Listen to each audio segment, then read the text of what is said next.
So thank you to those that are joining us. We are here to listen about downsizing your stuff and right-sizing your life. My name is Katie Hendrickson. I am a senior living sales counselor here at Riverwoods Manchester. Riverwoods is hosting this event, but the person that you are here to see is Joe Scott, Director of Move Management for Dovetail Companies. So a little bit of housekeeping before we dive in. Everyone is on mute and your cameras are not on. So if you try to ask a question, we will not see or hear you. But we utilize the Q&A box at the top or bottom of your screen if you're using a tablet or a laptop, all throughout the presentation. So any questions you have, please feel free to type them in, and we will answer them at the end of the event. So we always look for suggestions too. So if there's a way that we can improve this webinar, or if you have ideas for a future event, definitely let us know. We host many throughout the year and we're always looking for bigger and better topics. But you are here for one of the best, which is all about that daunting topic of downsizing. So before we talk about downsizing, we wanted to give you a little bit of an informational blurb about our community and the type of community that it is. So Riverwoods is a continuing care retirement community. So for those of you that are joining us, some might already know what that is, some may be on our wait list, some may say, never heard it before. So what is a CCRC? So a continuing care retirement community, we like to say, is both an insurance product and a lifestyle choice. What it is prepaying and insuring for any care needs in the future. So you still move in while you're independent and live life to the fullest. You get to enjoy everything that the community has to offer, but you don't have to worry about if you needed assisted living, memory support, or nursing in the future because it's guaranteed to you. So for us, our contracts are regulated by the state of operation, which for us is New Hampshire, and is reviewed annually. So we submit our financial performance to make sure that we're on track, and Riverwoods has excelled in this manner. So if you have any questions on the community, feel free to reach out. But what we offer is, carefree living. There's transportation, there's activities, there's outings, there's fitness, there are committees you can be a part of. The list goes on and on. It's a very, very cool concept. And if you have any questions, feel free to type your information in the Q&A or reach out after the event. We're happy to talk about it more. So on our next slide, it actually shows about how our Riverwoods communities work as a whole. So we have 3 locations: Exeter, Manchester, and Durham. Exeter was the first community to come online and has grown to 3 different campuses. And Manchester and then Durham were next in line. Each of those have 1 campus. We have a board that we work with, as well as a CCRC board and a system board, excuse me. And they help fund, at-risk projects. They support HR, IT, etc. But we all work cohesively as a group. We have 3 individual communities, but 1 mindset, which is to better the lives of our residents. So again, any questions you have, just let us know. But with further ado, I would like to introduce our speaker, Joe Scott. He is very familiar to the Riverwoods communities. He has helped many of our residents and been given very high reviews. So Joe has been in this field for a combination of 30 years. He was interested in this topic when he moved his mother into an assisted living, if I'm correct, and really wanted to pursue making this process easier and better for everyone. So he has a wealth of knowledge, a wealth of resources that he has worked with or knows about, and he will talk to you all about really tackling this task. If it's from the beginning or further in, he's your go-to, and I'm very, very excited to have him speak to you today. So Joe, feel free to take it away. Thank you, Katie, and welcome to all of the participants from all over the country. That's really impressive. Wish I was in Tallahassee, Florida, where I think it's probably a little bit warmer than it is here in Massachusetts. I want to tell you a little bit about Dovetail Companies and our leadership team. Dovetail was started by Aaron DiCarlo and Lauren Watts as a way to provide a single point of contact to older adults in transition. We'll talk a little bit about that in a second. I handle the move management division of Dovetail. We have 35 people that assist in downsizing, right-sizing our clients, packing and moving them.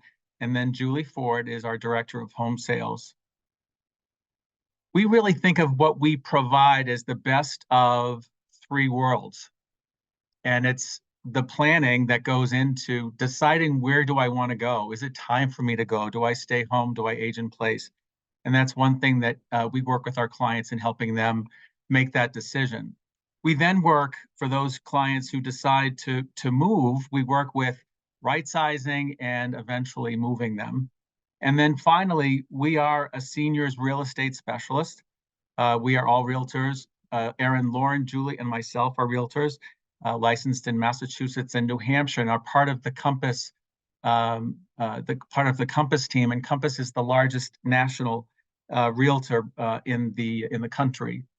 One of the things that I would say about that is that it really helps us in serving clients that are coming from out of state to Riverwoods, because it allows us to really tap into that national network. So while you don't have to choose all of those services, you can avail yourself of the planning, the right sizing and moving, and also its selling.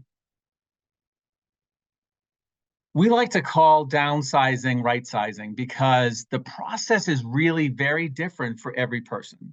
And what is right for you and the possessions that you have may not be what's right for the person who is sitting next to you even. So we really like to say that it's a process that feels right for you and brings you contentment and makes you comfortable in your space and allows you to function in a way that really allows you to live your best life. As an example of this, I was helping my 84-year-old godmother who decided to renovate her kitchen. She's aging in place. And I was helping her unpack her kitchen. And we were unpacking, and she had 4 sets of measuring cups. And I said, Judy, do you need 4 sets of measuring cups? And she said, well, yes, when I bake, I don't want to have a cup measure that has just been used for oil. Then I have to use it for measuring flour, and then I have to clean it out to measure some, molasses or something else. So she said, no, I need 4. And we always say, if it fits in the space and it's safe, it's going with someone or it's staying with someone. And if we had taken the prescribed method with Judy or with any of our clients of downsizing, where in the last 15, 20 years, we've heard a lot about, you need to be very specific about what you want. You need 1 of those and 2 of those and 4 sets of dishes, whatever that is. And if we go by that prescribed method, it really doesn't work. It's really individual. And we always say, again, if there's room for it in your space and it allows you to function in the way that you've always functioned, and it's safe, we will absolutely encourage clients to move it or to keep it. Whether you're right-sizing or interested in right-sizing just to stay at home and get rid of 30 or plus years of contents, or you're right-sizing because you're moving to a beautiful community like one of the Riverwoods communities, it's something that has to be recognized as an ongoing journey. It's not once and done. And you will continue to live. That's the beauty of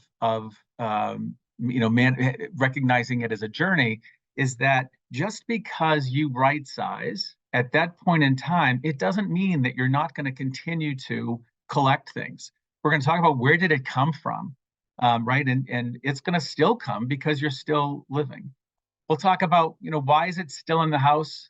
And probably the biggest question, the most popular question we get from clients is, how do I get started? It's great for us to say, this is what you should look for and where you should focus. but how do I get started? So let's talk about where it came from. You know, you have lives that are well lived, and the good news is that you'll continue to live after the right sizing process, regardless of where you are. You'll continue to have monumental life events. You may be dealing with in the right sizing process photographs, awards that you got when you worked, gifts that you got, birthday cards that you saved. You'll continue to get those. You may deal with the inventory of what you have right now, but you're going to continue to get those. Staying current, we all do it. We do it while we're going to talk about paint in a second. We paint our bathroom several times just to give us a fresh look and stay current. We get tired of the pillows that are on the sofa. So we take the ones that are on the sofa and we put them in the closet. And that's okay to stay current. And you're going to continue to stay current. Just because you have gone through the right size process doesn't mean that you are stuck with everything you have right now and it can change. So recognizing that you can still stay current by, adding new accessories to a room or changing curtains or those kinds of things. If you end up in a beautiful community like Riverwoods, you don't have to worry about painting anymore.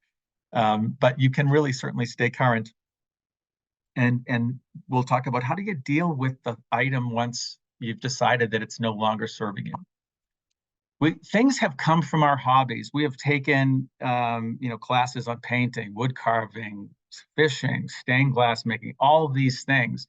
And what comes with that is not only the equipment that you need to do it, comes all of the things that you created that you weren't able to either give away or you don't feel comfortable with where you landed with it. So it ends up in a place, it ends up in a box, it ends up in a closet.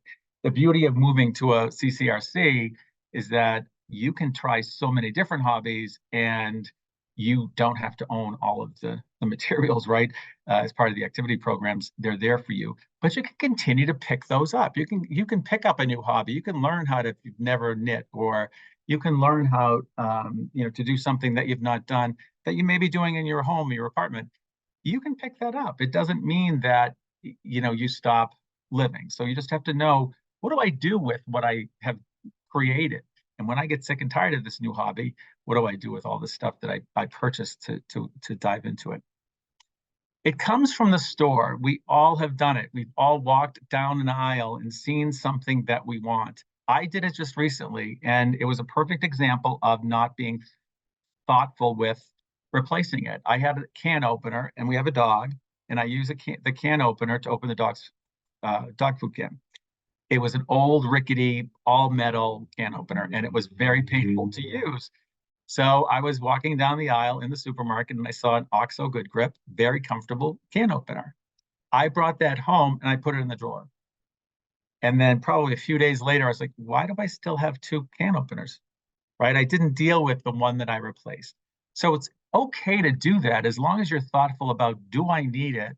And if it's replacing something, it either has to be thrown away because it's broken, or it has the potential to be donated or given away. And then we've all collected things because we've received someone else's stuff.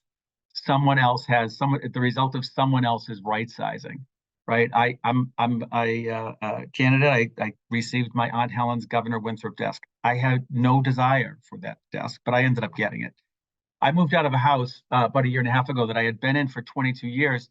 The amount of things that I had collected in my basement for my sister, who had moved so many times, was ridiculous. Kitchen table, two dining room table, beds, a bureau, all of those things. Just because we had space, we ended up, storing it. The beauty of moving, and after the right sizing process, you should feel empowered to say, I don't have the space. I don't have the space emotionally or even physically to house any more of your stuff. I told you we would talk about paint, and this is actually a photograph of an effort I took probably just about 2 years ago, because I moved in a year ago, last August. I had been giving this presentation in so much, and I had really started to think about, well, I should start practicing what I preach. And I had taken all of the paint that was stored in the basement and put it out on a table. And then I dealt with drying it out, the latex that could be dried out, and the other hazardous stuff that couldn't be put in trash. I used it, I saved it for the hazardous waste day. But the thing that was really interesting about it is that if you look down the bottom, there are a few shades of green. Those are the shades of green that were used to paint a bathroom in the house. I saved those because there were going to be touch-ups that had to be done. They were never opened. So that final green that's sort of in the center, bottom center of the screen, that final green was the last green that was painted. The bathroom was painted. The two to the left, they were never touched, but I didn't get rid of them. And a beautiful thing that I discovered was you'll see there's some navy blue paint, the navy blue paint can there. That's from a bathroom I painted in the house we lived in before we moved. So there's a 25-year-old can of paint, and I paid someone to move that to the house that we live in. So paint is always one of those things that I think is really a good place to start. And it's probably in the basement because it's really out of sight, out of mind. And not till you start thinking about, do I have to get rid of something? Do I have to address my space? Do you really start thinking about it? We have things in the house because they represent something. I always like to say, if people are saving paint because they have a strong emotional attachment to it, we probably should be doing another kind of webinar. But it's really important to understand, why am I keeping it? Is it best for me to just give reverence to it and find a new home? I'm saving it for someone else. I did a clear out in a home, beautiful home, for clients who had moved to assisted living, and her son was managing the clear out. It was the kind of home that was pristine. And to give you an example, the client had white silk upholstery in her living room. And her son told me that regardless of whether it needed it or not, she reupholstered that furniture every 5 years for the 40 or 50 years that they lived there. So everything that she had was very well taken care of. She had, purchased the best of the best. And she had, Waterford, Yadros, Villeroy and Bach china, beautiful furniture and art. And one of the days that we were there, I was telling the son that we were going to start staging things for donation in the basement. And he said, please, just that box that's up against the wall, that includes, what I want to take. And I looked at it and I said, can I ask why? And in the box was a gold plaster of Paris large eagle, some velvet hangers, and a Bodum coffee press. I said, I can understand the hangers and the Bodum coffee press. I said, but why the eagle? And he said, well, my wife's going to kill me when I bring it home because there's no way it's going to be in our apartment in the city. And I said, well, why are you taking it? And he said, well, every single photograph I have of my brothers and sister is underneath that eagle. So that meant something to him. And I said, it's really interesting, John. If you were to say to your mom, what does John want from this house? The last thing she probably would have said was 6 hangers, a Bodum coffee press, and a gold eagle.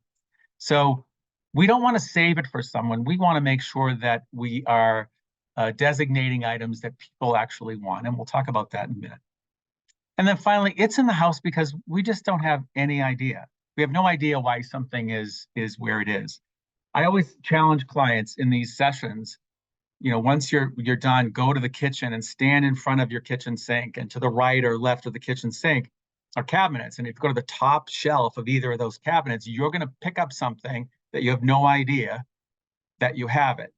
A couple of sessions ago, I was getting ready and I thought, I'm going to go do that myself. And I did. And I ended up with a can of Nudge coffee bombs, no idea where they came from.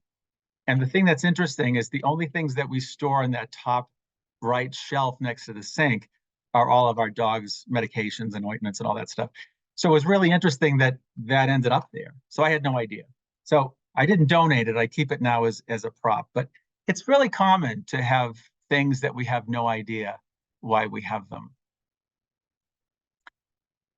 Clients, as I said, always want to know, how do I get started? It is an unbelievable task.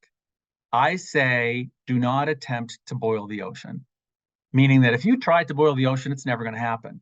And I think that's akin to going down the basement stairs, standing at the bottom of those stairs, and that is the ocean that's in front of you. Don't attempt to clear out that entire basement or boil that ocean in one fell swoop, because it's not going to happen. So we say take it one room at a time, buy inventory of items, and we'll talk about why that's important. And also in very manageable bites, be realistic about what you're going to get done when you get it done.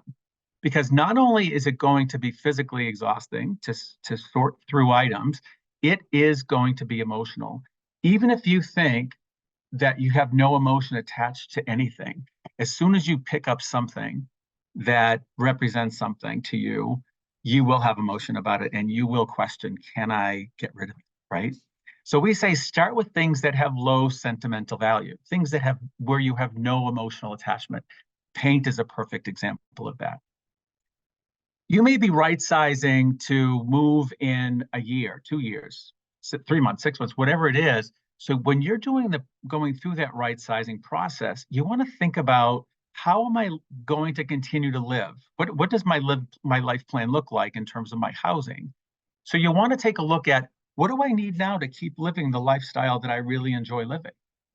If in 6 months you know that you're going to move, don't get rid of the things that don't get rid of that dining room set, because you know it's not going to fit in your new home. But don't get rid of it because you're going to continue to entertain for the next 3 or 6 months. Deal with that at the end. Deal with all the other things that you're not using now. Don't sort of leave yourself bare of all the things that currently bring you joy in your new environment. When you go to your new environment and you don't have them, you may miss them, but you will have found something else to replace whatever it was that you had. Maybe you're taking a portion of the dining room set and not all 4 or 5 pieces that came with it. It's really important to develop an inventory, especially if you have a lot of things that you want to give to family or friends. And it can be very helpful to go through and list all of those items. It can be, if you have extensive collections, if you have art, if you have furniture, go through, develop that inventory and ask everybody what it is that they really are interested in. You'll be very surprised when you go through that and what someone will say they want versus what you think that they want. They don't want that china. They want that gold eel that was above the fireplace. So it's really important to develop the inventory so you know what can be managed.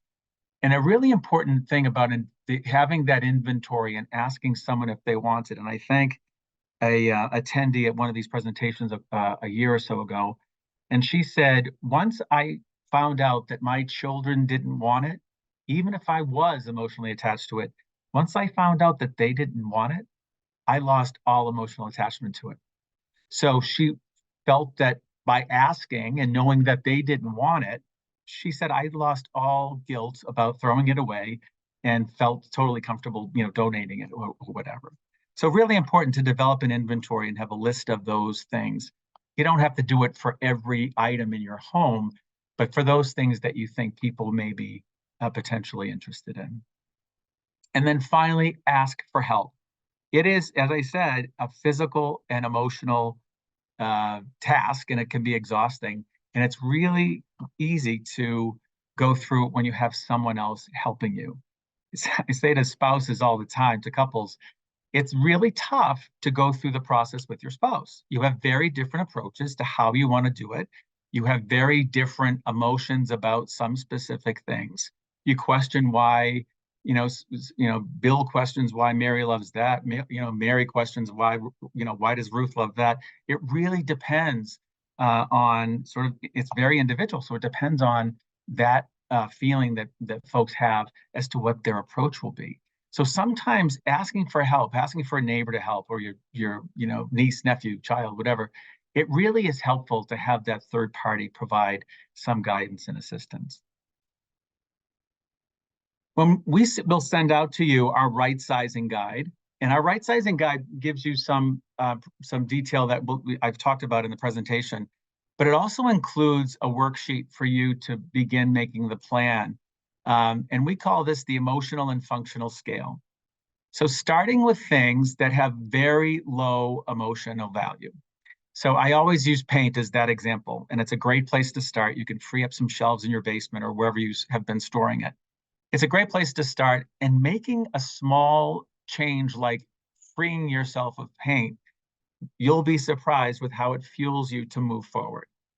Another example I like to use when someone's moving to a new community or they're downsizing in their home or they're going to age well in place at home.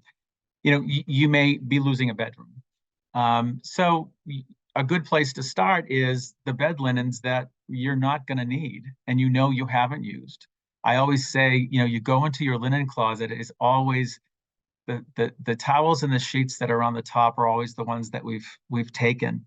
Very rarely do we all take the effort to first in, first out and pull the stuff that's in the back to the front. So it's a good opportunity to start looking at that stuff. If you haven't used it, likely you're not going to have any emotion attached to it. And it's a really good place to start.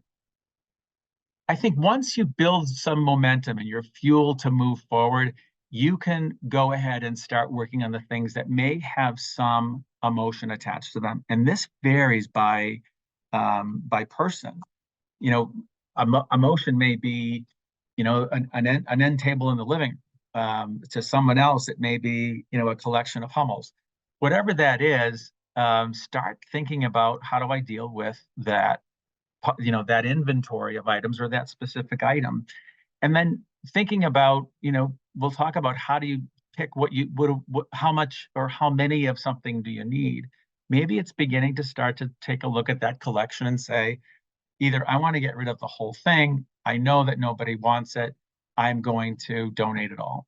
But sometimes collectibles can bring on emotion because they were given to you, right? You got them as gifts over the years. They were passed down to you. So they do, even if you decide that you want to get rid of them or are comfortable donating them or giving them to someone else, there is emotion attached to that. And it's going to be, something that you're going to have to recognize.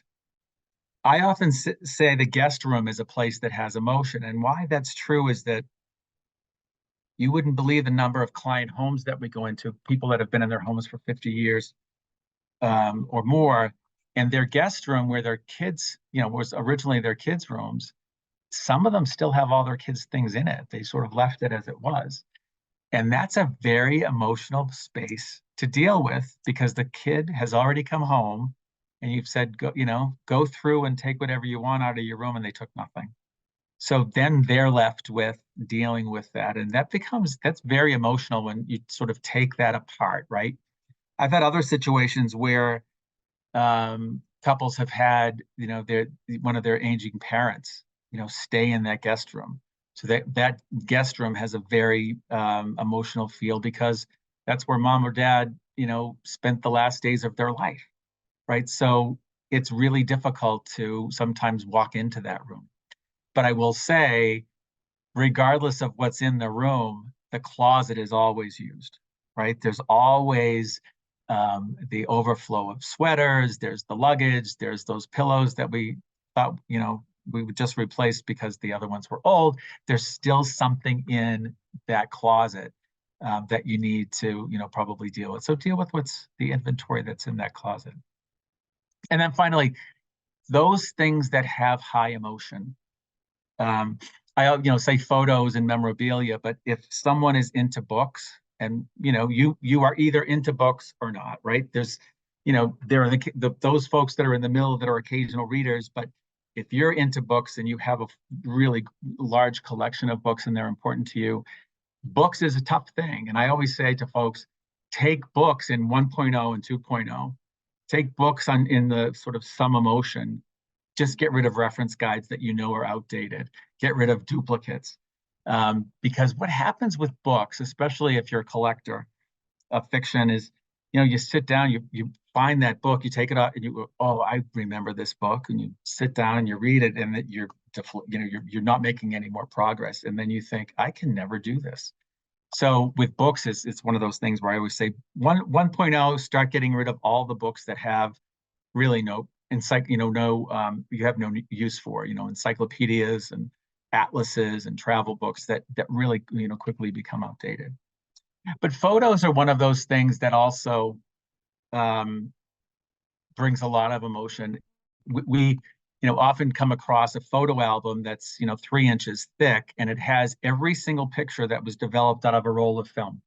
And we all went to CVS, we dropped off our film, we got it developed, we got it back from after our vacation. And every single photo that was in that envelope ended up in a sleeve within that photo album. It could be a duplicate, it could have a thumb in it. It doesn't matter. We put it all in there. So what we say to clients sometimes is, you don't have to get rid of all of your photos. Let's go through the photos, get rid of those that have thumbs in them, get rid of the duplicates, take them out of those albums and put them in. You can buy, like 12 by 8 inch, so almost like shoebox size photo boxes that keep the photos from fading.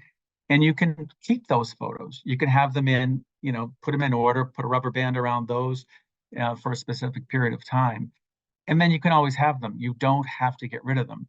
But you'd be surprised how many photos you can get into a box that takes up the space of a shoebox versus the space it took up are all those, 3-inch 1970s and 80s photo albums that have, really filled up the house. So that can be a process to go through. But I always say, don't think about having to get rid of them. People say we should digitize them. Digitizing photos is very expensive. I'm very much a fan of just saying, let's go through and pull out the ones that are important, and let's keep those in a plastic photo safe bin. And then, memorabilia. I talked about, the things that you may have gotten, awards that you may have gotten for your philanthropy, for your work, like throughout your career.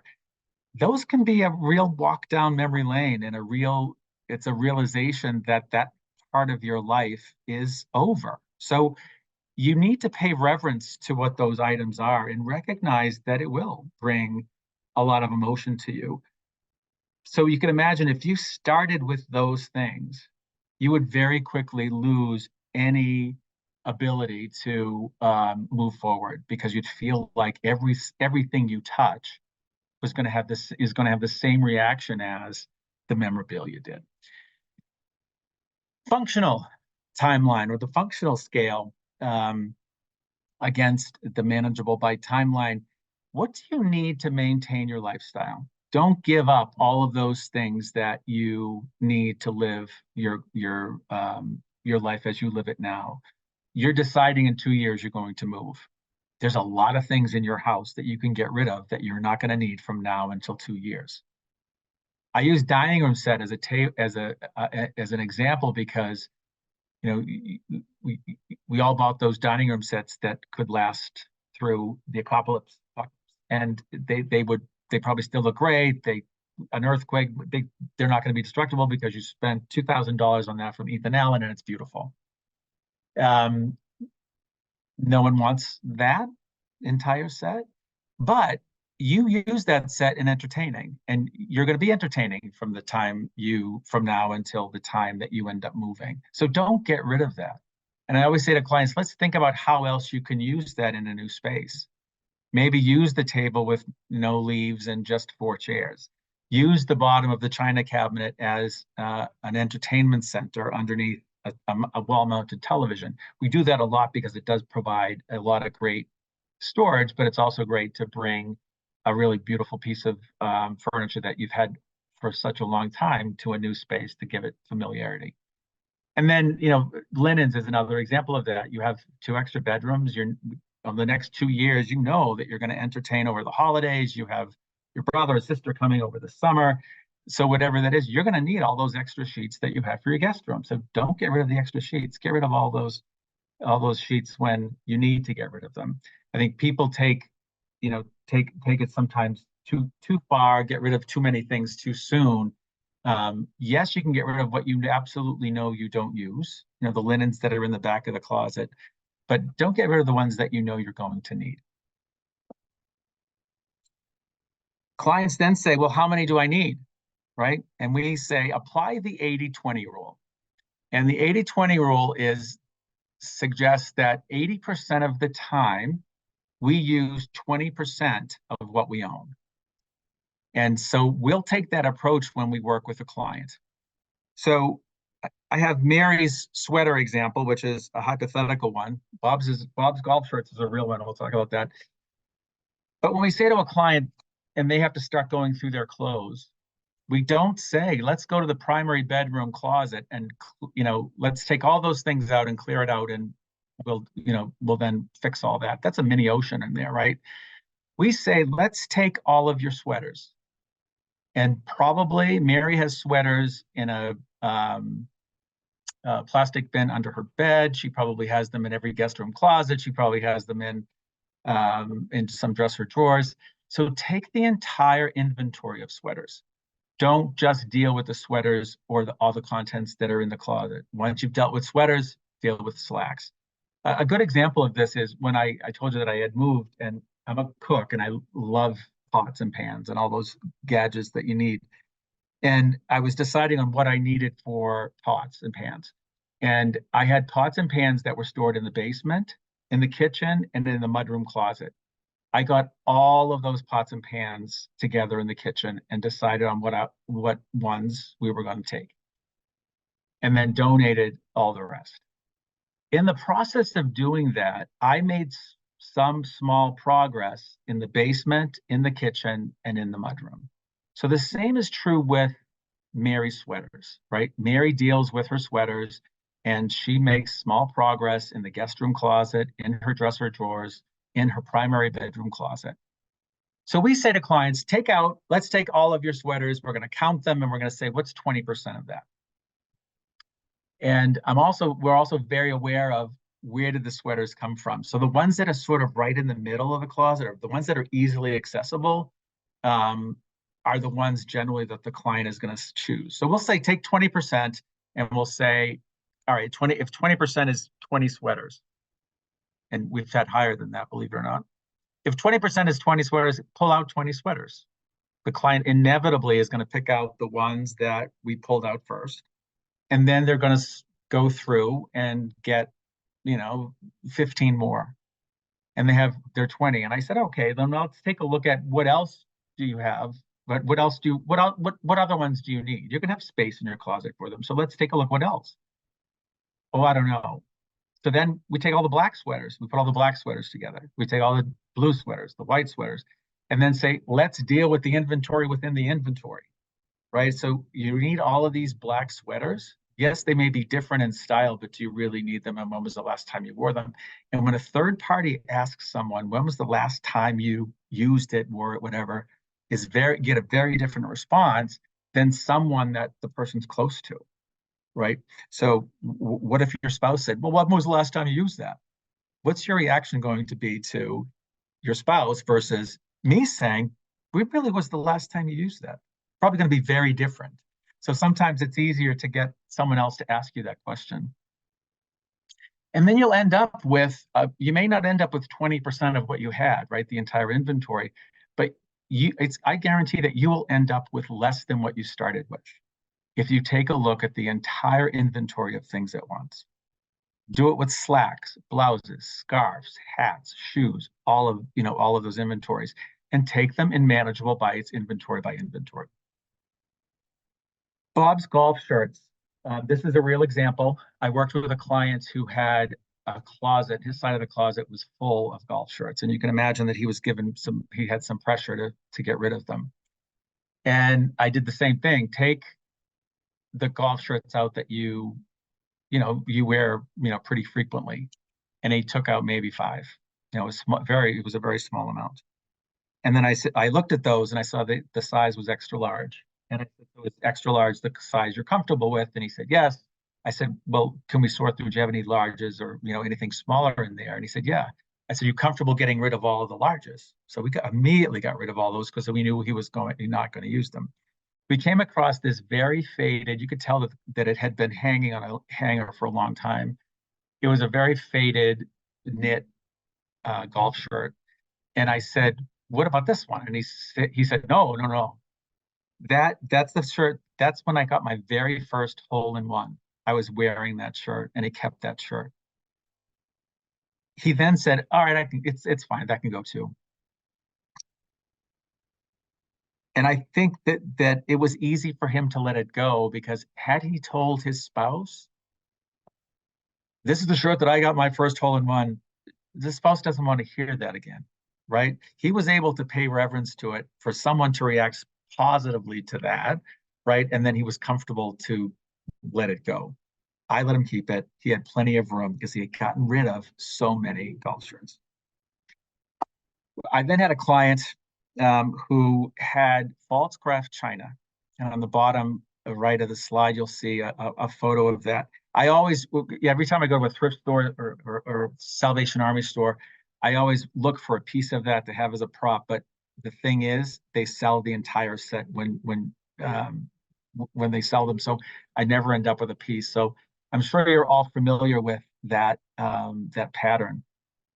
This client had hundreds of pieces of this dinnerware, and they had cups and saucers, mugs, salt and pepper shakers, butter dishes, casserole dishes, pitchers. They had everything that comes with this set. And I said, "Wow, you've been collecting this a long time." And Mary said, "Well, I've been getting this for gifts since the 80s. Probably the last 5 or 10 years or so, she hadn't been getting it.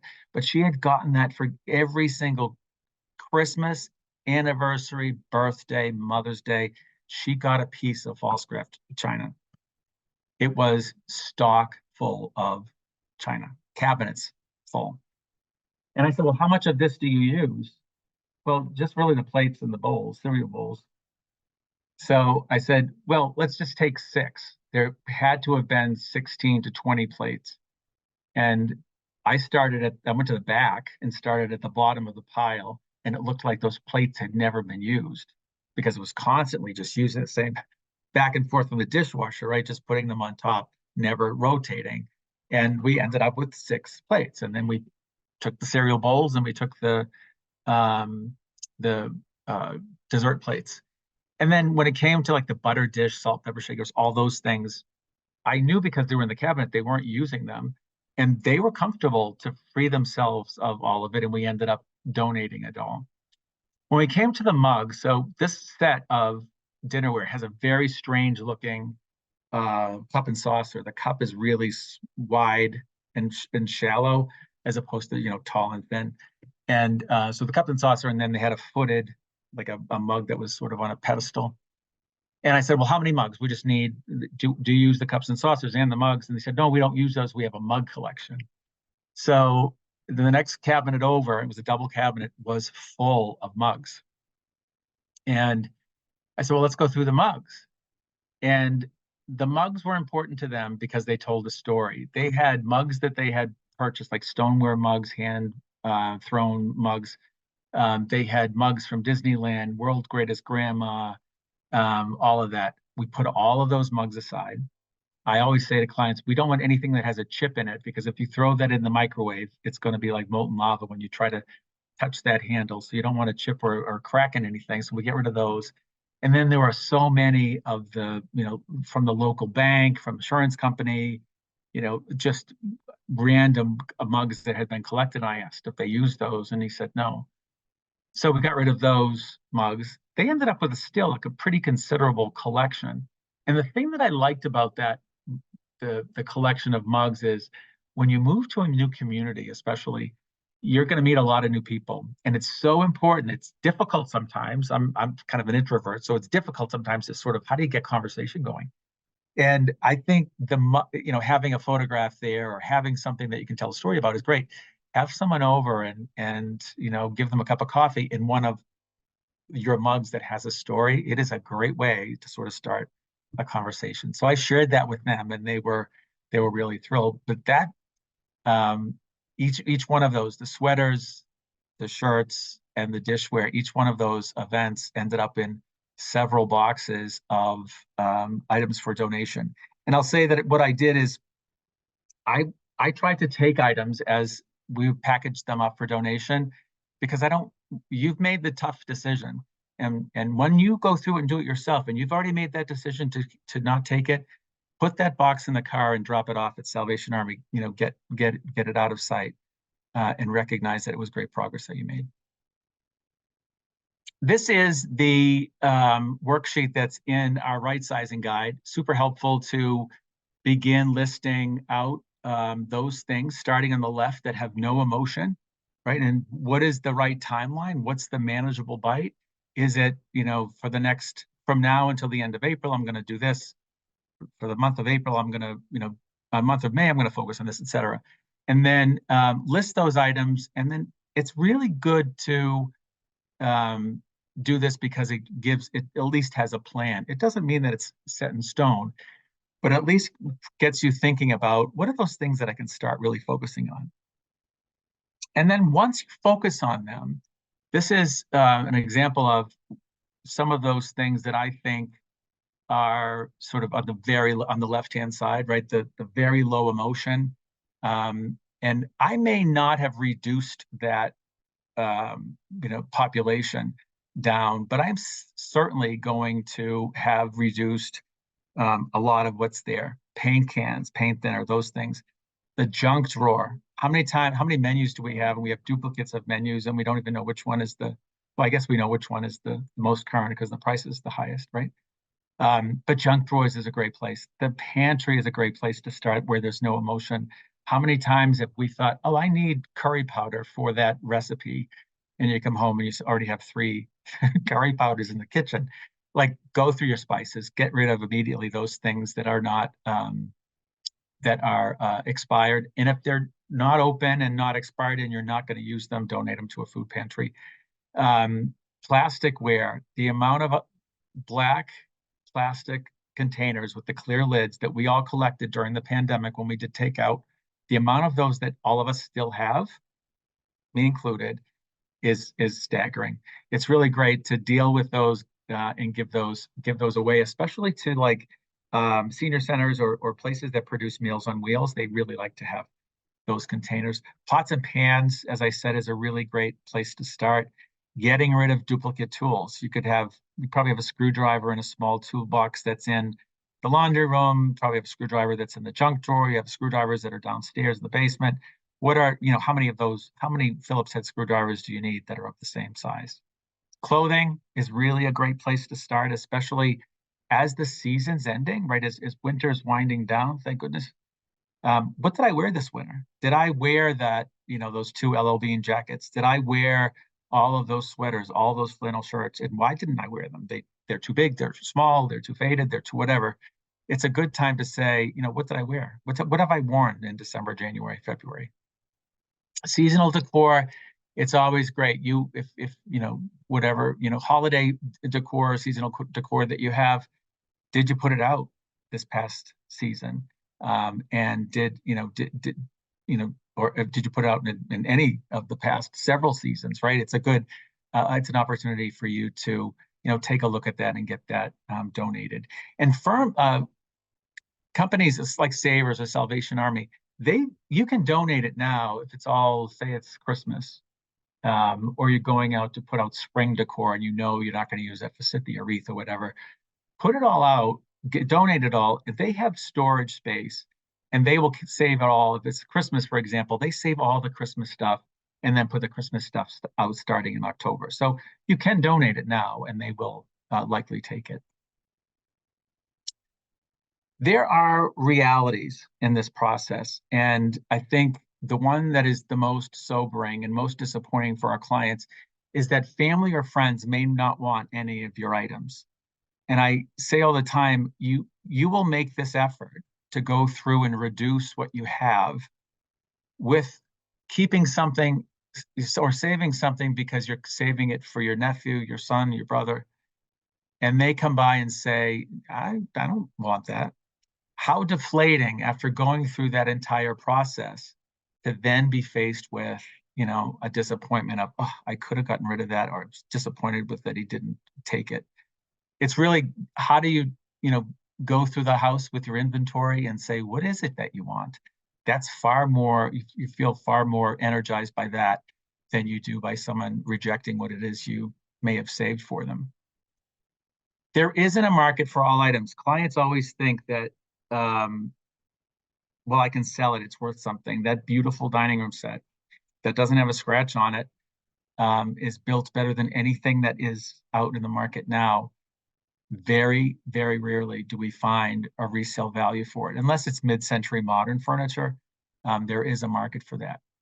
And the reason the market's saturated is that everyone is in the same position you are. Baby boomers are in numbers retiring and doing this. So the market is really flooded with lots of beautiful furniture that's in very good shape.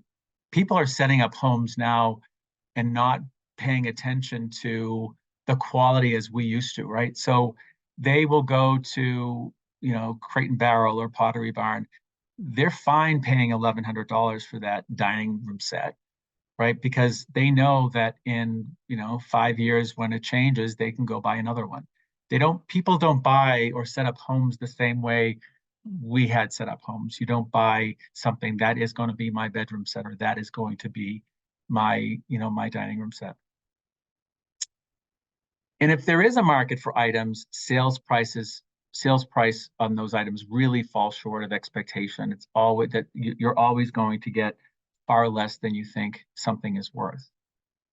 Brown furniture, that beautiful dining room set, that beautiful bedroom set, those beautiful, cherry queen end tables and coffee table, there's just not a market. And again, it's because the market is really saturated with all of that now. So items are really best given a new purpose. We work with a lot of organizations that assist families in need with setting up homes. And we visited a lot of these, one in particular, where they set up individual showrooms for dining room tables, living room sets, bedroom sets, etc. And then to watch people walk through and sort of test out the kitchen table. Does it fit? Is it good? And they choose something that's used. And ever since then, I've said that a brown bedroom set or a brown dining room set is better than no bedroom set or no dining room set. So items really are given, best given a new purpose. Really important to know the value of what you are selling or donating. It's really important to understand that, does it have value? And if someone wants to buy it, making sure that you are getting a reasonable price. And if you're going to make the decision to donate it, what is the value so that you can write that off? How do you manage all of those items? You can do it through donation, either through dropping things off yourself. There are lots of companies that will come and take things. And we'll talk a little bit about some of those resources. You can sell items. Again, it's really important to sell an item that is priced appropriately. If you know that a piece of furniture is from the 18th century, or you have a painting, or you have a vase, or something that is of value, let's get it appraised before you think about potentially selling it. And it's really very important that you do that. And then sometimes donation is a better option than selling. You can spend forever trying to sell something and get $75 for it. But if you go by the IRS website, there's a publication 561, and this is also in the Rightsizing Guide. And then the Salvation Army site also has a resource, and it gives you a value of how much can be written off. So you could sell it for $75, but it was a sofa that was in fair condition, and you can write it off $200. You always have to talk to your tax advisor, but sometimes you're better off donating for the tax break than you are selling for it. And then finally, disposal. There are junk haulers that we use that will come and take items that need to be, disposed of. Most of it we always want to make sure that most things get donated, but there are some things that do end up having to be disposed of, and we want to make sure that we have a hauler that can really get the items to the proper place for proper disposal. And there really are resources as well that we'll talk about to help you with that. So managing the right-sized items. There are professionals. I said third parties. It's always helpful to have a third party. Move managers and organizers. If you choose to use one, I suggest that you get someone that is certified, either through the National Association of Senior and Specialty Move Managers or the National Association of Professional Organizers, because they're going to know the best way, the best process by which to follow to help you in the process. Professionals will have a broad network of vendors, but there's also so many available to us now. I did this presentation at an event in Wellesley, and I was looking up something on my phone, and a woman said to me, it's like your encyclopedia in your hand, and it's true.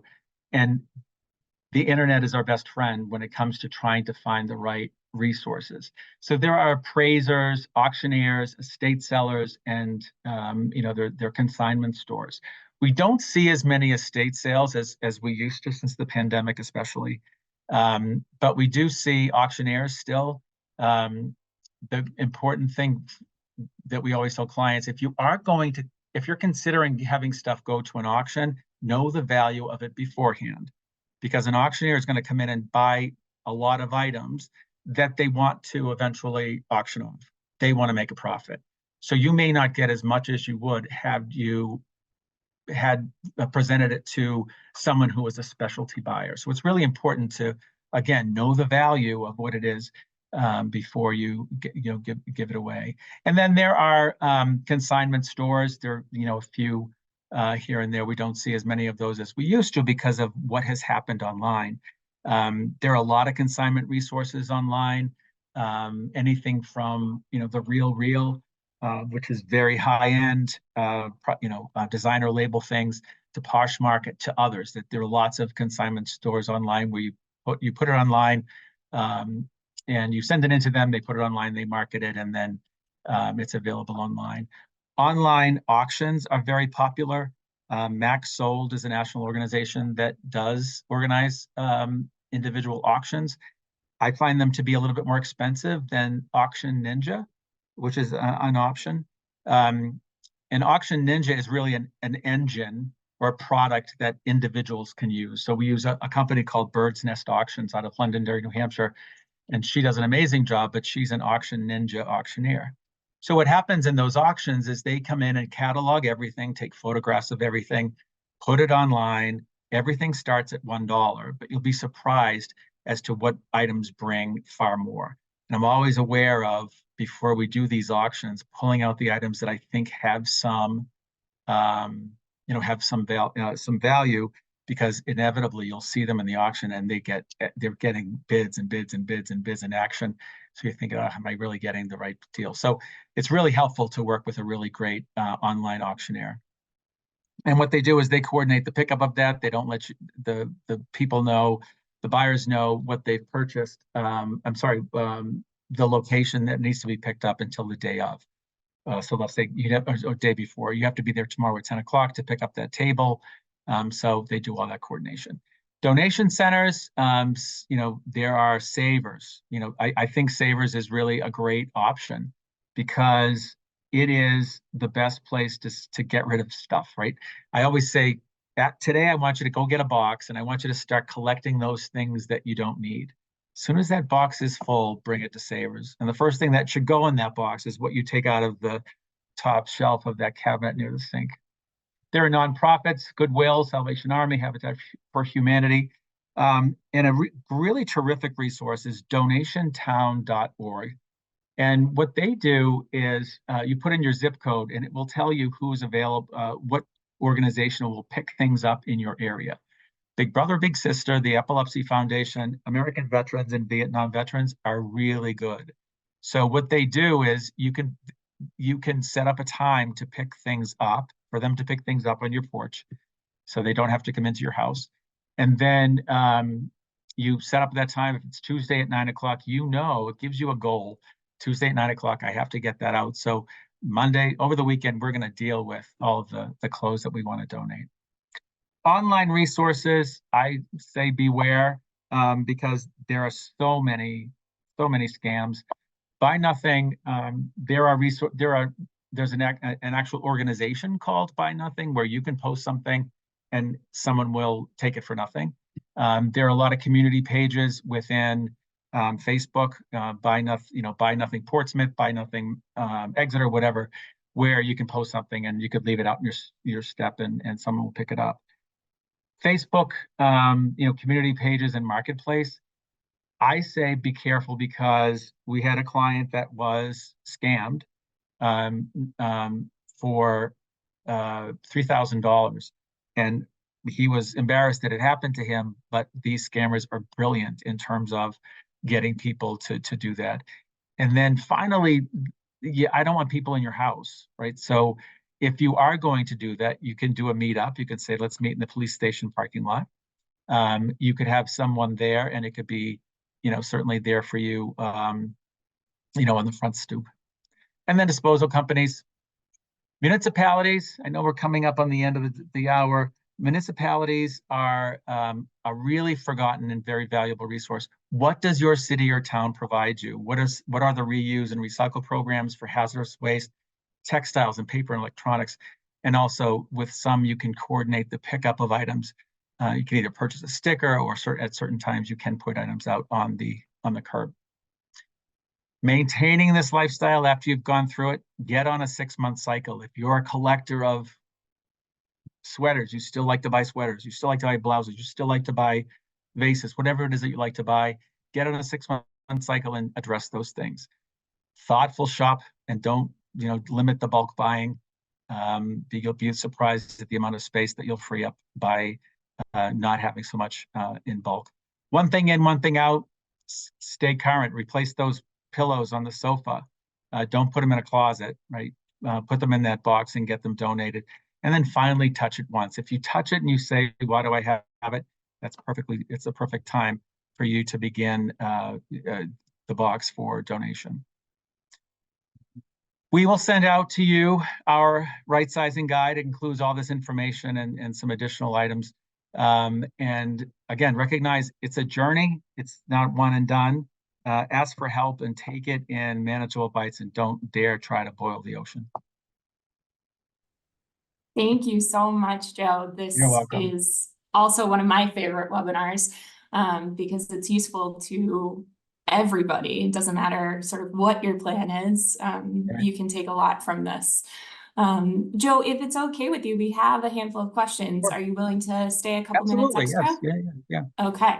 So just before we get into the questions, a reminder, you can type them into the Q&A box, either at the top or bottom of your screen.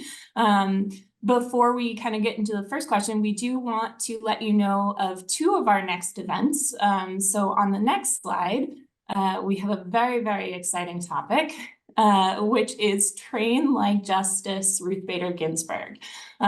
So Bryant Johnson will be presenting in this webinar and talking all things functional fitness, which is a topic dear to my heart.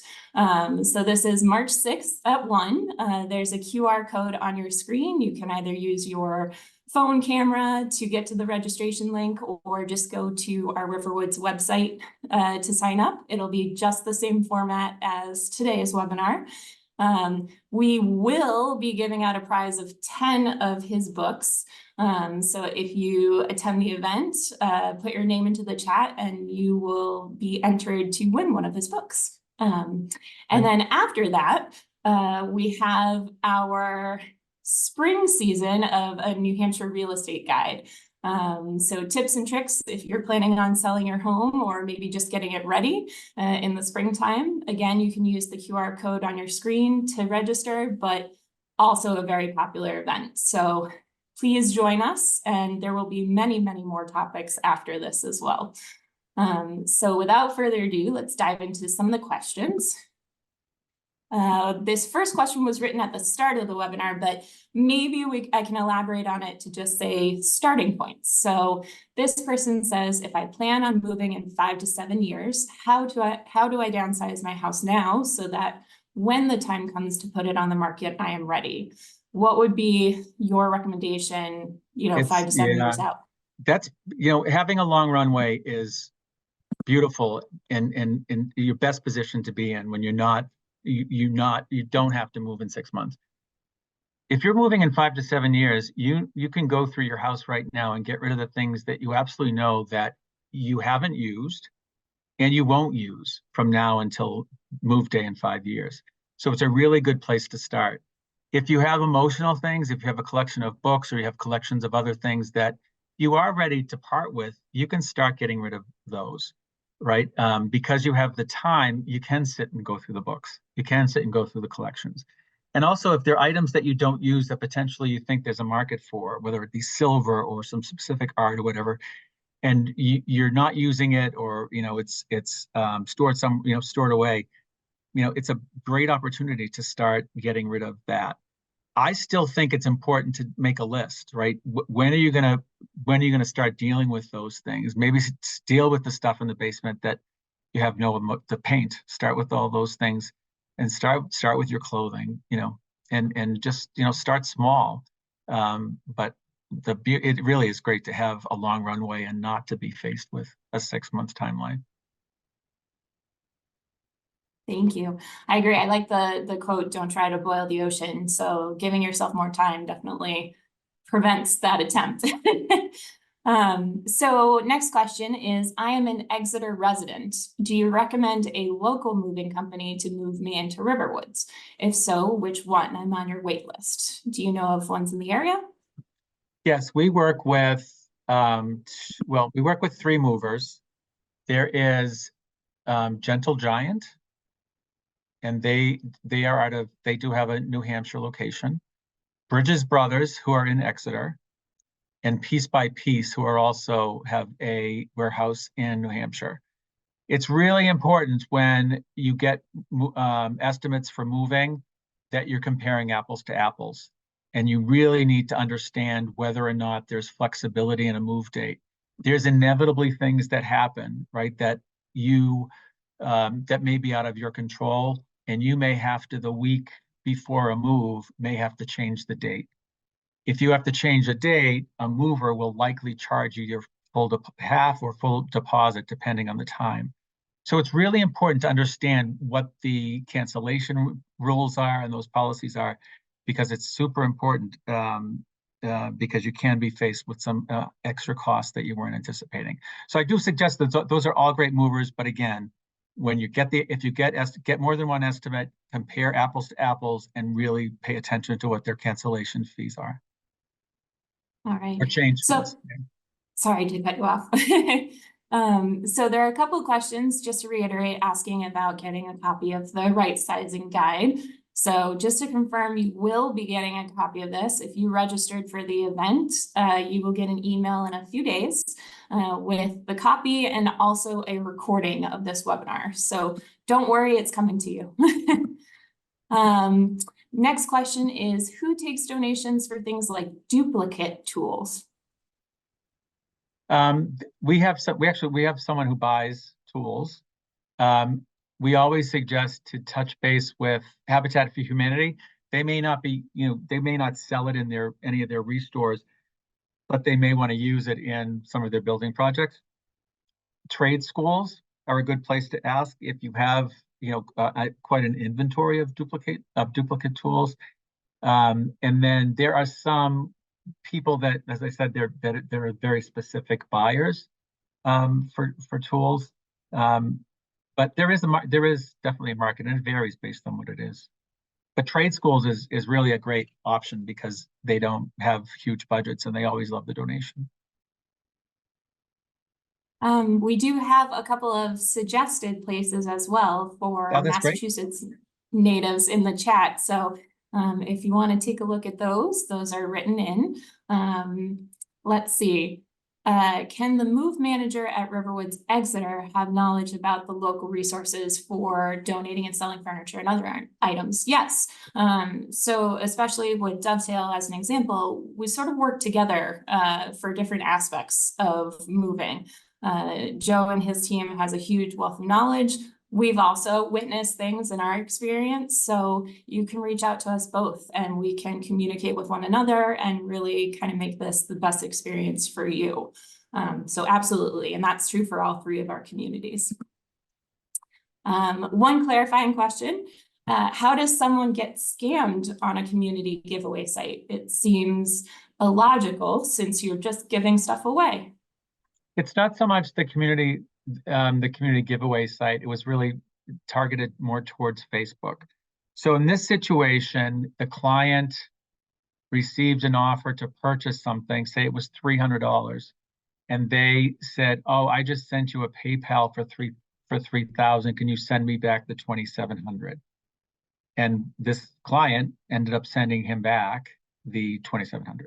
So there are, and that person has no intention of ever buying any of the item.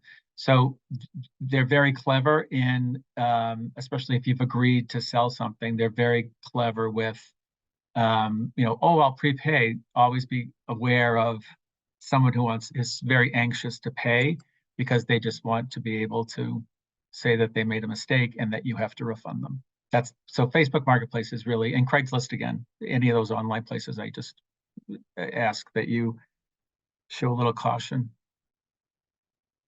I second that statement. I have witnessed it personally with others, so definitely be erring on the side of caution.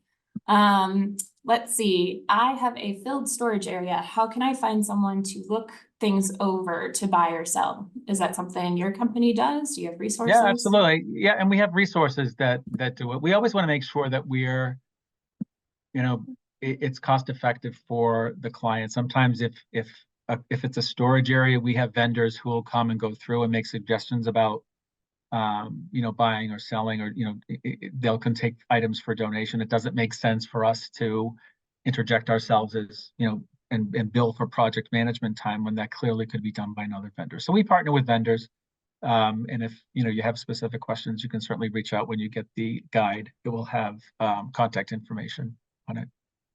Thank you. I think just in the essence of time, we'll answer one more question. And for those questions that are remaining, we can reach out to you individually. Some of them are more specific about Riverwoods, some are more general. So this is a good question though. How does one deal with the reality of keeping things for the future use, repair, gifting, etc., but wrestling with the reality that there is not going to be that much time to actually get it done? The someday I'll get to that argument. That's when I say, ask for help, right? It's a lot of work. I mean, you've been in your homes for a long time, and it is going to take you time, and it's difficult to try to tackle that on your own. So it can be well worth hiring a professional or asking for help in some regard, but it's so important to have a plan, to write down the things that you want to deal in small bites of time and not try to do it all at once. My family is the true example of it's on my list, and that list is forever growing. So it's true, yeah. But without, with time in our consciousness, we'll end here. So thank you again to Joe Scott. Again, You're he's welcome. the director of management at Dovetail Companies. So if this is of interest to you, if you think their services would be great to utilize, definitely reach out. Again, you'll have their information in the email sent to you. But otherwise, we hope you enjoyed the presentation, and we'll see you at our next event. Thank you again. Thanks so much.